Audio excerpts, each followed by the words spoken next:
persons see PWDs, that is persons living with disability, as persons with mindset that is dysfunctional. And this is not true. Some of us are graduates, some of us have PhDs.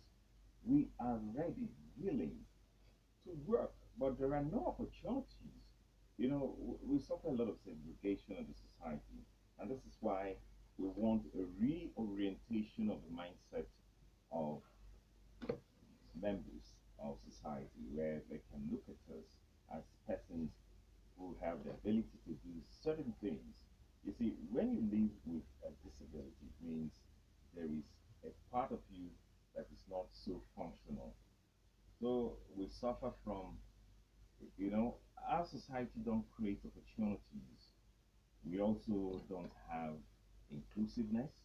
There is segregation and lack of accessibility.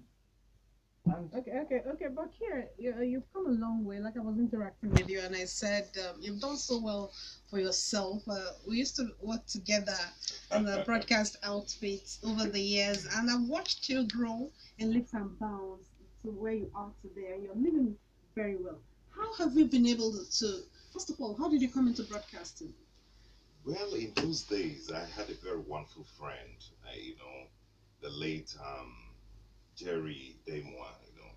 I went to somewhere and I actually said something. He said, "Hey, come on, man, just stop it there. Go for training and you get a job as a broadcaster." I said, "Wow." So that was how I enrolled, got trained under the Brighton Sogwe, who was working with us then as our boss, Florence Ekie, Daphne Gugabe, and I got the job. But not just that. In life, you must be focused. You must know what you want. So you're an encouragement to people living with disabilities. Of course. Okay. Now let me come to Comrade Collins Akpana. Comrade Akpana, looking at you, you look so well fed,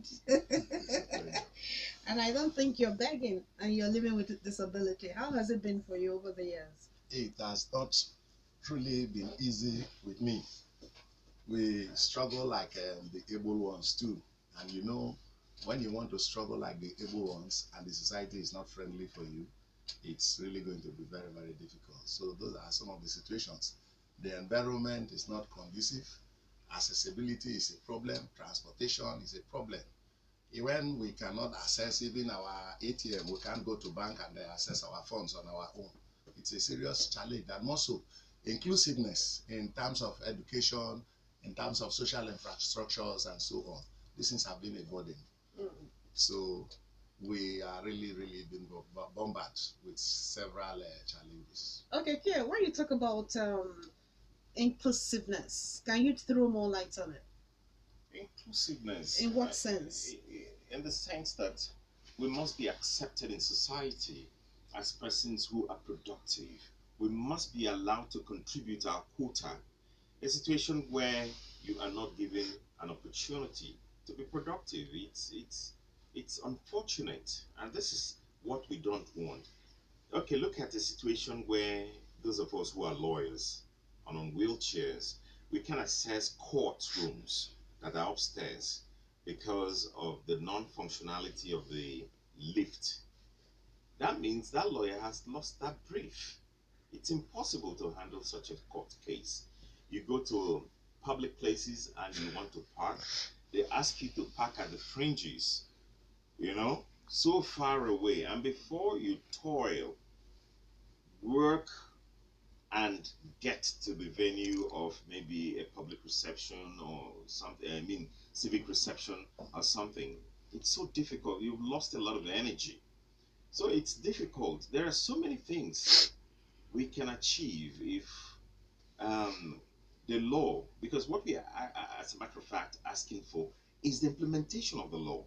If the law is implemented, whereby a council will be set up, then those who flout the laws will be penalized. That's what we are asking for. All right, for Mr. Akpana, can you tell us some of the areas of difficulties you've had to cope with in your profession? First of all, do you work? No, I'm a businessman. Okay, you do business. What kind of business do you do? I trade. Okay. I'm trading on foodstuffs. So how do you cope? Well, it's a serious challenge. You know, this is something which I've already gained knowledge into before my situation get worse up to this stage. So, but with my challenge presently as a blind man, I have my store in the current marijuana market situated in that along the railway market, and I'm trading on foodstuffs such as granuts, corn, um, potato, all All these. right. So, but how do you cope? Yes, you know it's not easy, but today we have a system that you can make transactions even when you are not there. Mm. Yes, with all that I need now, I only make communication. And then when I make communication, I have my transactors there who will help me to buy those goods. And then when they have to buy, they put it on transport. I will be at the receiving end to pay for the bills. And when I pay for the bills myself with my children and my wife. You're married. Yes, I'm married with children. Were you married before? Yes. Okay. Before I got into the problem. Mm. So we do the sellings and then take care of our living. Okay. But it is not easy. Like I told you, the environment is not conducive enough for us. Like today, if I want to walk down here in my own capacity, you can see even the walkways that are provided by the government and the federal government. They don't have a pavement in which I can use my guide stick to feel, so that I don't fall maybe out of the walking wave, or sometimes even on the ways, if you see them, there are potholes, pits that can damage or cause serious harm on me. So all these conditions are really making things very, very difficult. We cannot assess when we need to assess things. We don't have, even in our educational system, you can see it provides room for competitiveness. But we, the physically challenged persons, we are not really given concern. And that is why we are appealing, so that the concern in essence that, like as a blind man, we don't have books that are written on Braille textbooks. Our own language is Braille, and all the books that are written in English. You can see we cannot access the newspaper to get the information, unless only somebody who access the books and read and transform it to us. That is when we gain knowledge. So it's a burden. We want a situation where our textbooks and those informations can also be printed in our own language, so that we can access it and get those informations and make good use of it, so that there will be equal opportunities for persons with disabilities and the able ones in the society. All right, yeah, let's look at mainstreaming in education and health. It's unfortunate that policies geared towards educating persons with disability are not in place, and schools are not inclusive. And if you go, But there are school for the blind, school for people with special. There are special schools, even in Port Harcourt. Mm. the current state of that school is not good enough. That's what we are saying. And More like they're not paying attention to the school, right?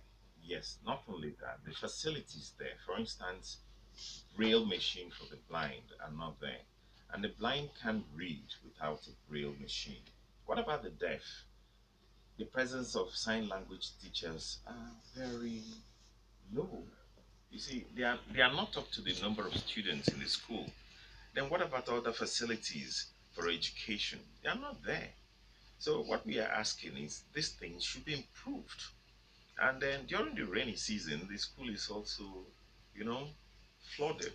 There are a couple of things we can do, and this is why we are appealing that if these facilities are put in place, it will be a lot easier to educate persons with disability, and then In the area of very health. inclusive policies too.